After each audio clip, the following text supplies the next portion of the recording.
we are, let's begin.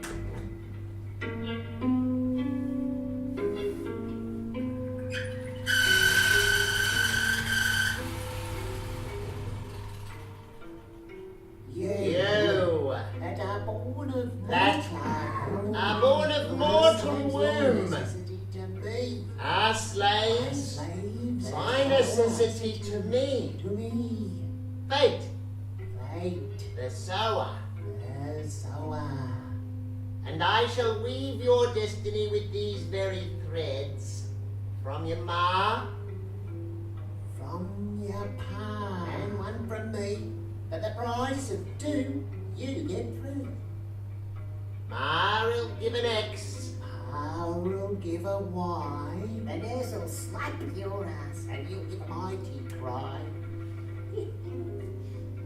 I, Fate, the stern sower, will twist the triple threads, mediating your mortal rhythms, tying you to those who have come before and those who are yet to be. The threads whirl on with the rushing of your destiny.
Some kind of code.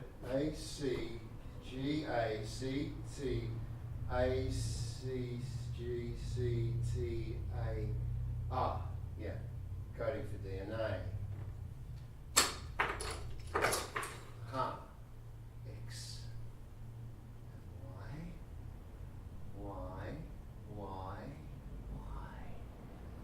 The Y chromosome gets passed unchanged throughout time, from father to son to his son, on and on, unbroken.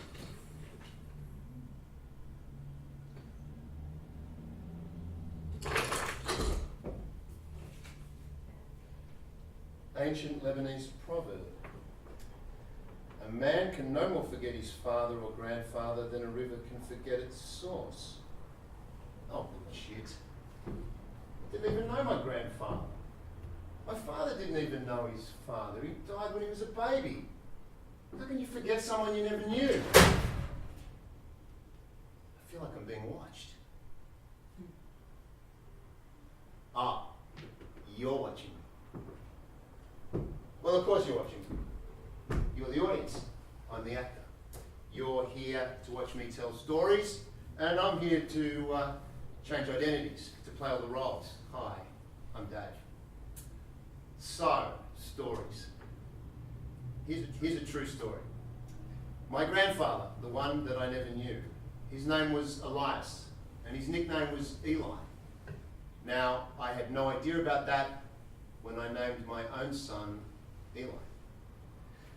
Now, that's a strange enough coincidence in itself. But then I found out it's a Lebanese family custom to name your firstborn son after your grandfather.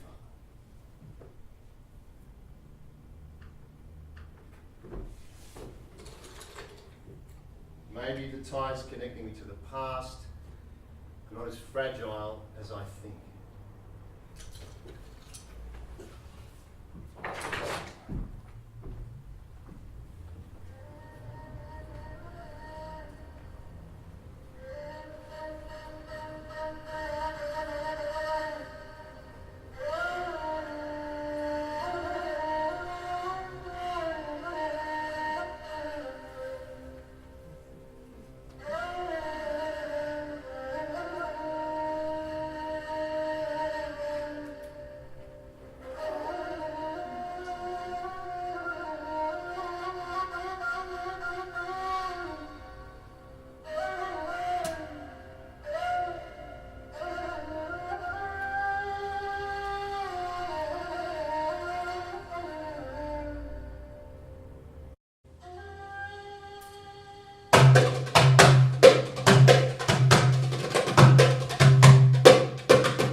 Son of the mountain. Let me tell you the story of your ancestors. Let me tell you in the tradition of the great Lebanese storytellers. Come! Your ancestors' village is nestled high in the mountains near the cedars of God, holy cedars, ancient wood. You are digging for roots in a holy forest.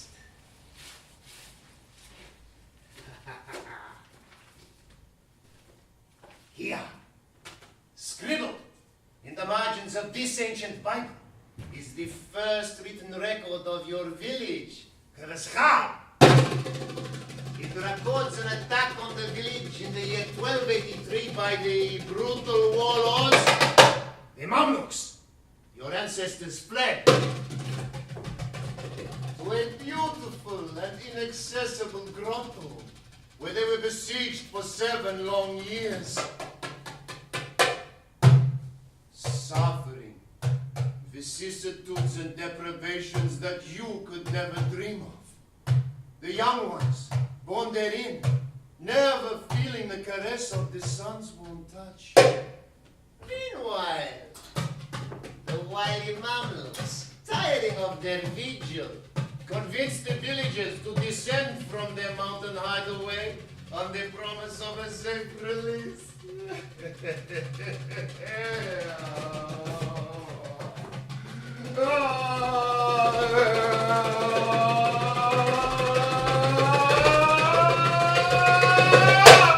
How they suffered! The men were swiftly massacred, and the women and children taken as hostages and slaves.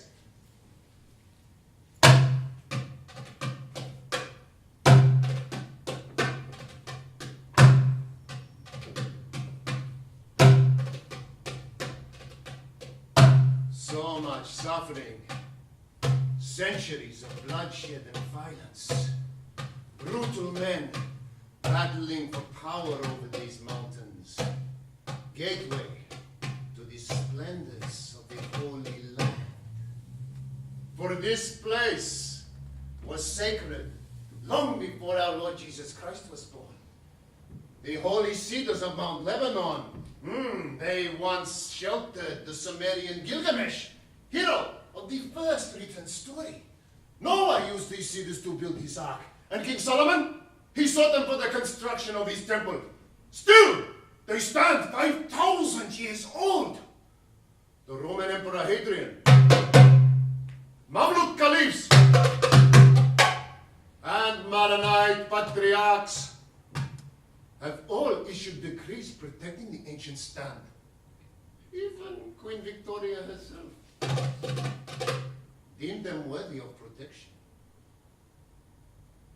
But the people of Lebanon, they have not been so protected. Many of us have been refugees, fleeing from war, from turmoil, from famine.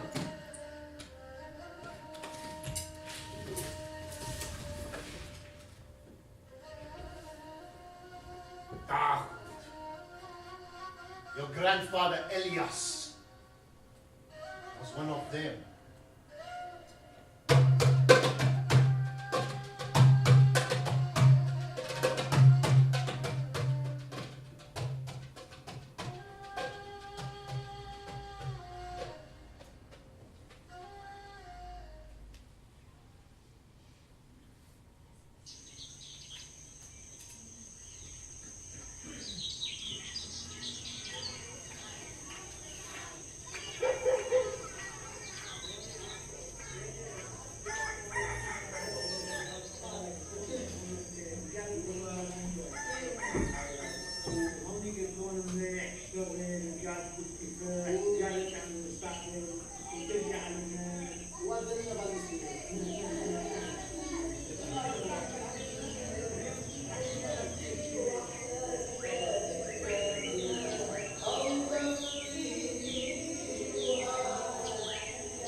When I land in Adelaide, I change my name. I am Elias Yusuf Tanuri, but the immigration man, he could not understand me. He write down Elias Joseph. So that's who I become. Haven't got all bloody now, you get a bigger one?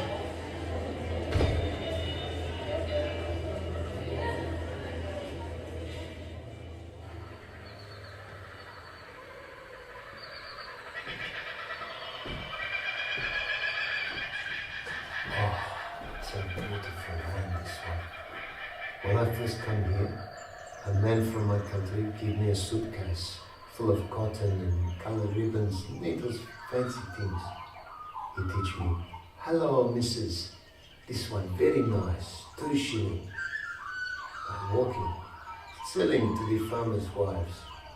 I stay on the railway line to not get lost. I save money, I buy a horse, and I travel further and further, all the way to Toowoomba, where I married a girl from my village, Em. It was very good to grow vegetables there. I bought land and I opened a shop to sell all the things I grow. And I would drive to Brisbane markets to buy oranges and lemons to sell to those people in the bush. And when I had children, 12 I had. My sons, Barry, drive me. They were good mechanics. And my daughters, they were dressmakers, the best in town. They were good cooks too. My wife, she taught them to make the lovely, just like my mother did, from the real goat's milk. And one of my girls, Nancy, she ran a SP bookie business out of her bedroom window. She loves the horses, rather. You know, they even named a street after me. Joseph Street. It's not even my real surname.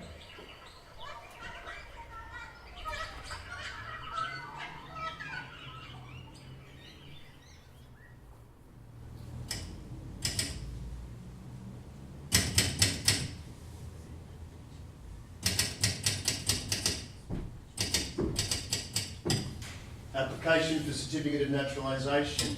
I, Elias Joseph, and by birth a Grecian subject.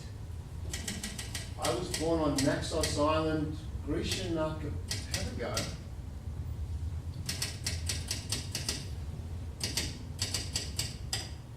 Hawker, Toowoomba, stating whether he is a coloured man.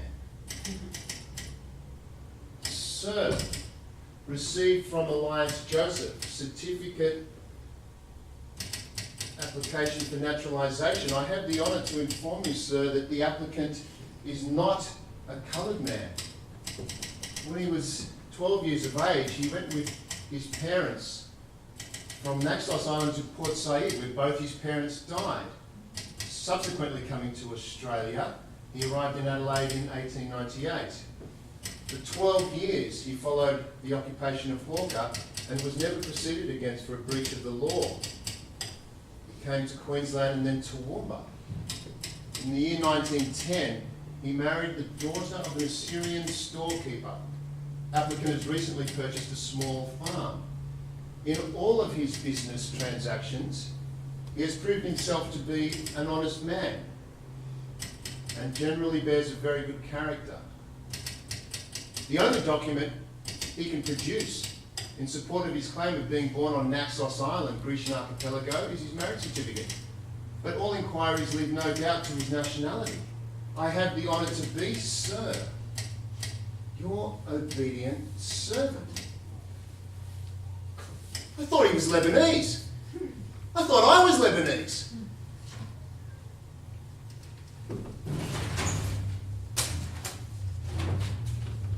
Sydney Morning Herald, 1888. The Lebanese. The Lebanese are the most objectionable class to have in any community.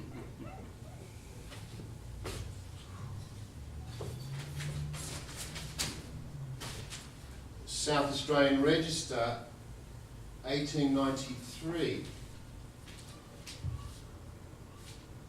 these Lebanese are aliens.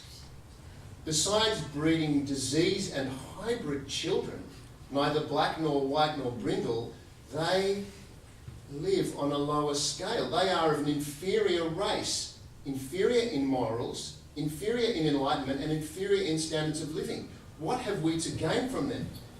Considerably less than nothing, for we have all to lose.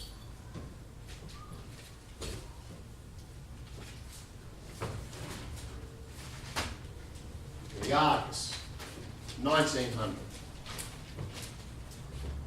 The town and district of Ballarat are now alive to the serious menace involved in the Lebanese question.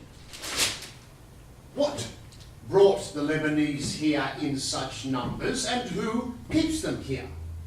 They arrived quickly and unobtrusively at first, like the rabbits. But the community has wakened up to find both pests swarming, until the pessimistic prophecy is possible that Ballarat must be given up to both the Lebanese and the rabbits. Well, the rabbits may have their share of it, but the Lebanese, not a penny worth more. If this journal, by its fearless denunciation, can prevent it! These hawkers are dangerous people, and country folk must beware. It will be a sad day for a white Australia if Lebanese immigration is permitted to continue in this country.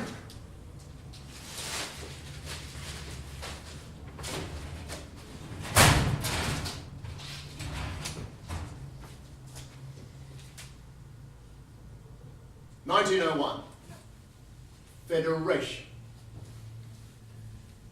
And the first Act of Parliament is the Immigration Restriction Act. The immigration into the Commonwealth of the following persons is prohibited, namely, any person who, when directed to do so by an officer, fails to write out at dictation and sign in the presence of the officer a passage of 50 words in length in any European language directed by the officer. 1903. An act relating to naturalisation. The following persons are not eligible to apply for a certificate of naturalisation: natives of Asia, Africa, and the islands of the Pacific, excepting, of course, New Zealand.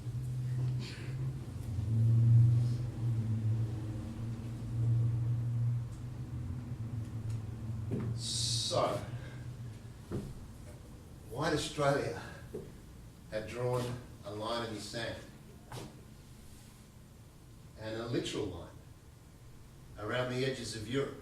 Now, Lebanon was just on the wrong side of that line, and so for Elias to secure a future in his new home, he had to lie about his birthplace. He had to leap over that line just far enough to be white.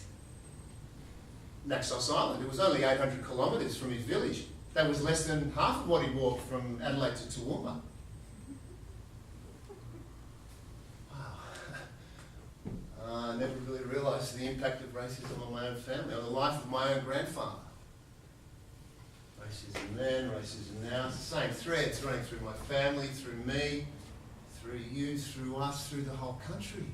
With what's happening now, with how we're treating asylum seekers. It was Howard. It was Howard, that mealy-mouthed coward, and that image on the front page of The Age, that man, he'd sewn his lips together. I just burst into tears. That was it. I stopped reading newspapers from, we're losing our humanity. We haven't already lost it. We have. We've lost our humanity. I mean, we're doing dodgy, multi-million dollar deals with cruel and corrupt regimes, and we're paying people smugglers so that we don't have to deal with the pleas of these innocent people. I'm sorry if I'm preaching to the convert here, but this is, I'm really worried about where this country is going. God, you know, and the secrecy. The secrecy. Operational matters, my ass. Operation Sovereign Borders, the Australian Border Force Act. You know what that is? That's about putting people in jail for telling the truth. Doctors and nurses in jail for telling the truth about human rights abuses perpetrated by our own government. And ASIO, don't forget about them. They're not at all. I mean, no other intelligence agency in the West has been handed the powers of detention that they've been granted, and all with no accountability. It's fucking dangerous. People, it's really fucking dangerous what's going on now. Is that it? Huh? Have you got anything more to say? And still, destiny rushes on. The triple threads entwined. No mortal care or anxious prayer can alter fate's design. Some dawn, some knotted, frayed or strong, there for ye to find. Hey, don't forget your mother's line.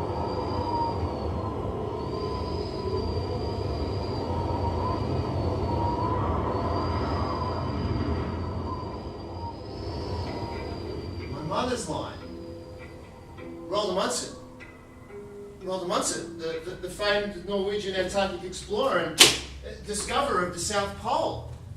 Yeah, he's supposedly a relative of mine on my mother's side.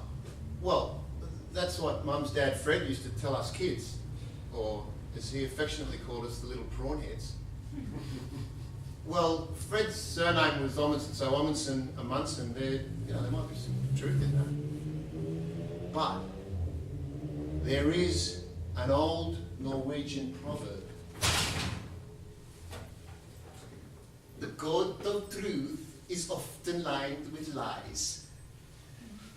And I think Fred may have worn that coat on a few occasions. He could definitely spin a good yarn. Yeah, life was tough when I was a little fella. Dad was crippled over with arthritis and he wasn't earning tuppence, so I had to leave school at 14. I got an apprenticeship and I never made it to UNI City. And then in 37, I think it was, the New South Wales Police Force, they were running a special recruitment drive. And they wanted blokes down there to stop the Victorian polio epidemic from entering New South. So they gave me a uniform and a baton and they stationed me down at Baruga down on the Murray. It's a lovely spot. Do you know it? Anyway, I'd stand on that single lane bridge and I'd stop the cars from crossing over the border. I'd ask the driver to wind his window down and I'd stick my noggin in and I'd have a bit of a gander. And if anyone looked a bit crook, I'd tell them to turn around and go straight back to where you came from. I don't know how many healthy people I turned around. I got no medical training. I was asked to use my discretion. What a bloody joke. Well, I didn't mind wearing the uniform and I did notice that the ladies gave me a little bit extra attention. So when I went back to Sydney, I applied for a permanent position and bugger me, I got in. Well, for a bit of a lark, I joined the police choir. And in the choir, we sang pretty straight stuff, but there were four of us that used to jazz things up a little bit for a bit of a laugh. And we were quite popular. We played at parties and social gatherings and fundraisers, etc. And then in 42, one of the boys entered us in the 2UW amateur hour. Well, we were all on duty that night, and we raced up, sirens blaring, uniforms on, ran into the studio and belted out Sweet Kentucky Babe, and then sped off again. And strike me pink, we won. Well, the next day, the police commissioner called us into the office, and he bawled us out for taking time off. And then he shook our hands, and he congratulated us, and said we were the best damn ambassadors the force had ever had. Well, our fame continued to grow. And after a few years, well, we were offered top billing at Melbourne's Tivoli Theatre. Well, £100 a week. It was more than we could dream of. The force, they wouldn't give us leave, so we quit. And we called ourselves the Four Guardsmen. And Mo, that cheeky bugger, called us the Four Garbage Men.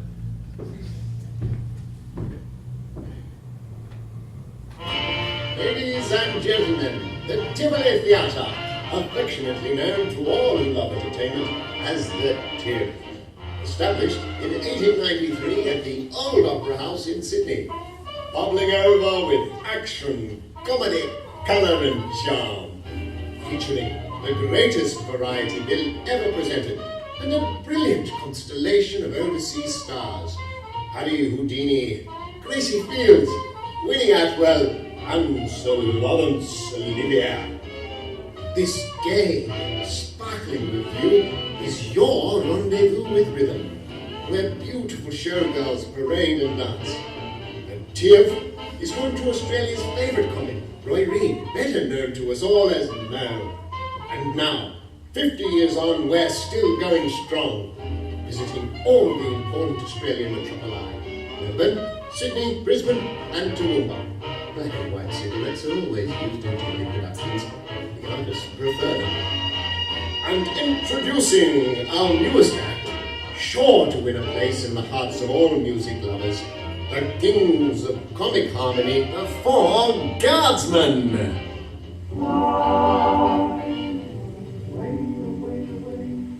Fly away to Saturday, fly away to rest. Fly away, away, away. Lay your kinky woolly head on your mammy's breast.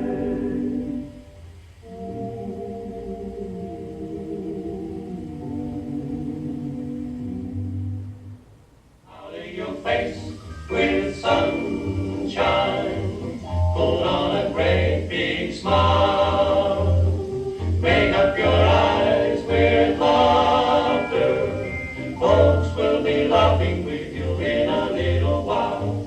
Whistle a tune of gladness, gloom never was in style.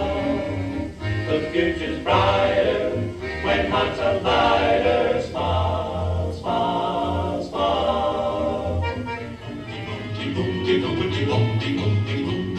20 years ago, my father sailed from there to shore. He landed his shillelagh and had to nibble and many more. He got a job and got a wife and got a family. And then he died and left his old shillelagh stick to me. Sure as the same old shillelagh my father brought from Ireland. And nibble and man was proud than he as he walked with it in his hand. He'd lead the band to Paddy's Day and twirl it round his bent. And nibble a bit, we'd laugh at it till Dad would have the fit. Sure as the same old shillelagh in part of lick and does the bend. As fast as they give up, they got it, he knocked him down again. And many's the time he used on me to make me understand. The same old shillelagh we father brought from Ireland. In my experience, musicians are the scum of the earth. Wow. I'll never forget when my grandfather Fred said that to me. Mum and Dad had gotten divorced, and he thought that some discipline would be good for his oldest grandson. So he suggested Duntroon Military Academy. And I applied for a scholarship and I got it. But I was too young, so I repeated year 11. Fate. I met a whole new bunch of guys. They were the Arty Theatre Muso gang, and I had finally found my tribe. I mean, I'd always loved tapping along the songs when I was a kid, but now all of a sudden I was playing drum kit in a teenage psychedelic rock band called Reg Mushroom, and we were playing all the cool parties, and chicks were throwing themselves at me, and I finally found my purpose in life. It was 1980, Christmas lunch, and I proudly announced to the family that I wasn't going to go to Duntroon Military Academy, that I was going to go to art school, that I was going to be a muser. And that is when Fred said to me, musicians are the scum of the earth.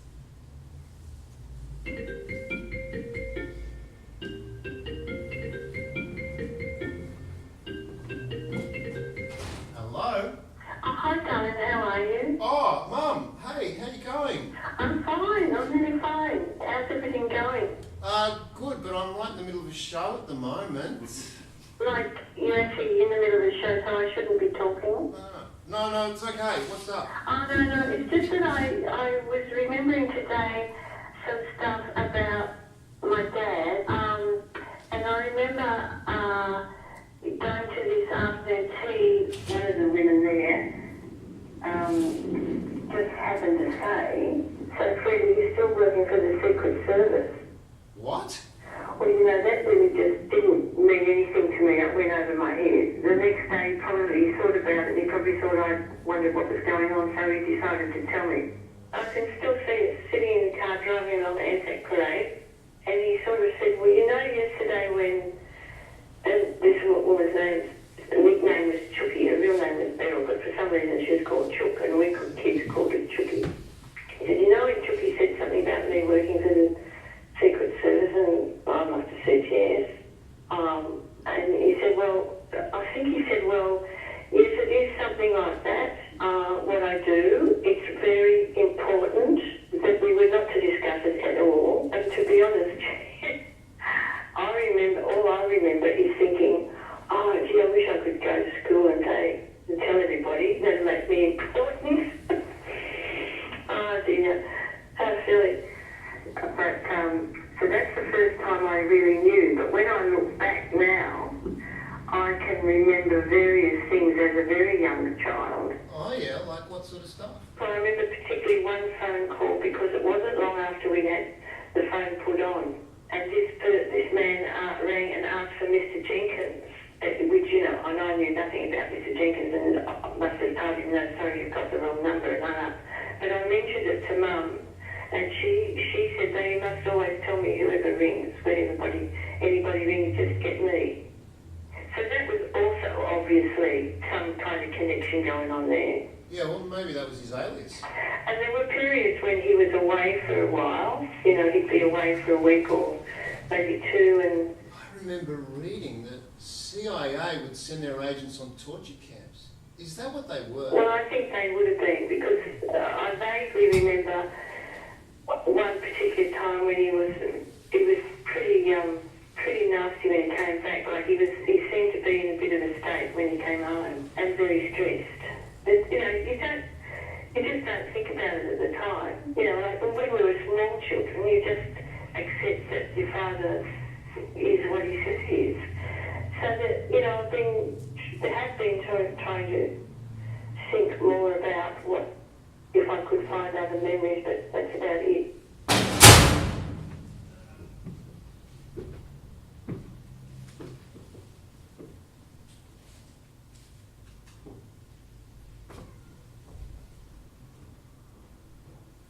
The name's Jenkins. Attorney General's Department.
My name's Fred Omundson.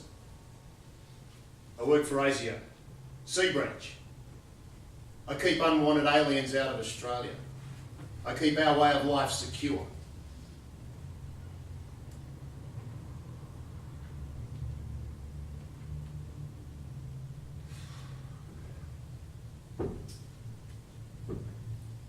I keep families apart.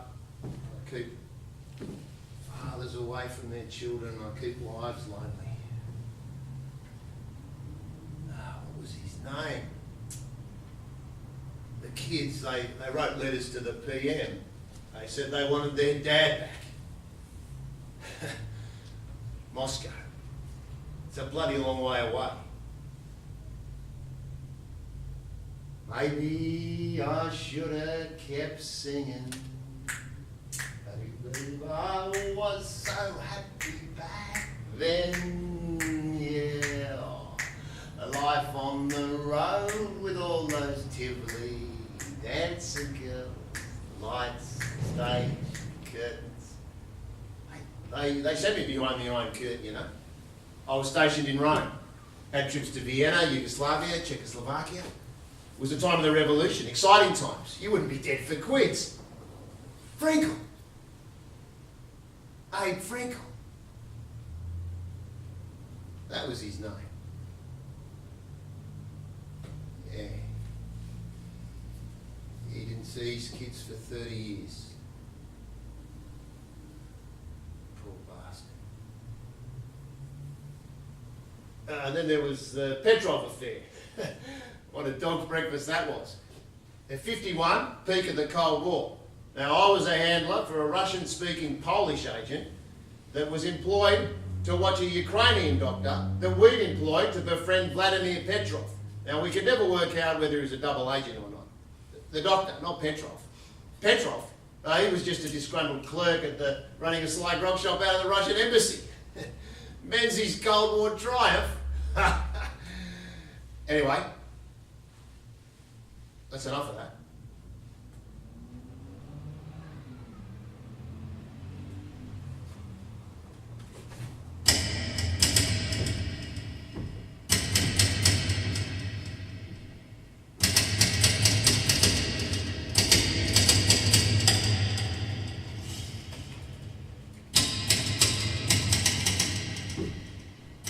This is the letter that I received from the National Archives denying me access to my grandfather's ASIO files.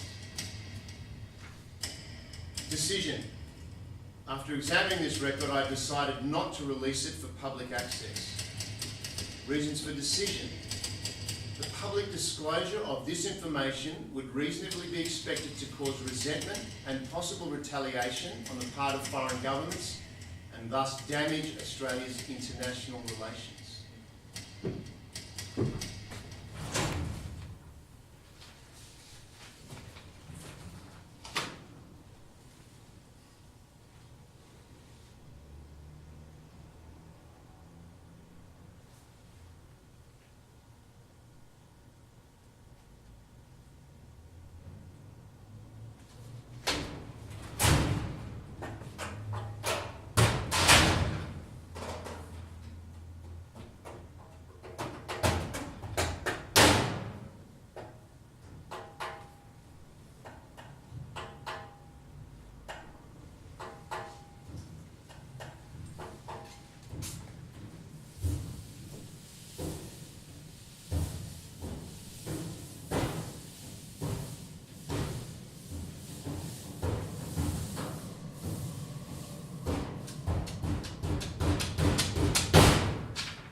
to untangle the threads connecting you to the past and uncover what has been lost or forgotten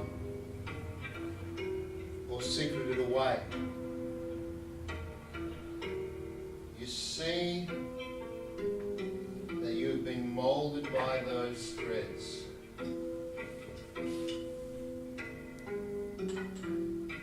That you are a mixture brought together by those threads of the past into the present.